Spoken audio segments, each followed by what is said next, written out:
Lu dengerin gua, ya, dalam 1 tahun ke depan, kalau lu dengerin video gua baik-baik di sini, gua yakin hidup lu akan berubah.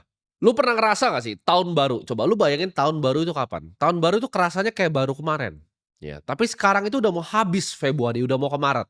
Nah, gua mau tanya di sini, di saat ini Februari udah mau habis ke Maret, apa yang lu sebenarnya udah janji ke diri lu sendiri? Gua tanya, apakah hidup lu udah ada perubahan? Apakah keluarga lu udah ada perubahan? Apakah lu udah berhasil angkat derajat keluarga lu? Atau lu masih jadi pecundang sama yang malu-maluin itu? Apa yang lu udah lakuin? Ya, nggak kerasa kan 1 tahun tuh udah berlalu, nanti 2 tahun berlalu, 3 tahun berlalu, lu 10 tahun, 20 tahun lu jadi cuman jadi pecundang. Lu kalau cuman jadi orang yang bodoh ya, udah bodoh, arogan, dan pemalas, lu cuman malas-malesan seperti itu, akan ada orang kaya gua ya, yang ngambilin piring nasi lu setiap hari. Lu ketika bangun mikir, "Ah, yang mau gua kerjain hari ini gua kerjain besok aja."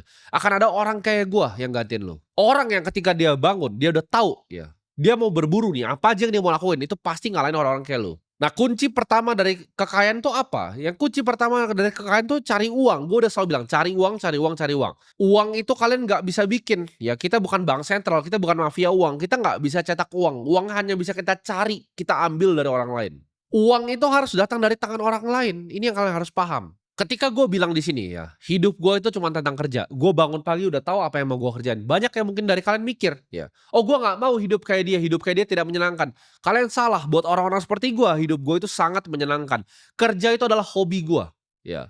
Hobi gue itu adalah kerja dan cari duit. Dan lu para pemalas harus mikir gimana cara bisa berkompetisi lawan orang-orang seperti gue.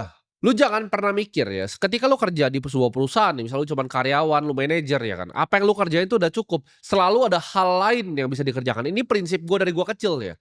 Setiap kali gue ngerjain sesuatu, pasti ada hal lain yang bisa gue tambahin untuk gue kerjain di kerjaan itu. Contohnya, lu marketing manager, ya kan? Jam 5 sore pulang, nyampe rumah jam 7, udah malas-malasan nonton Netflix, nonton TikTok, ya kan? Lu mikir, oh, udah selesai pekerjaan gue hari ini, besok lagi kerjanya.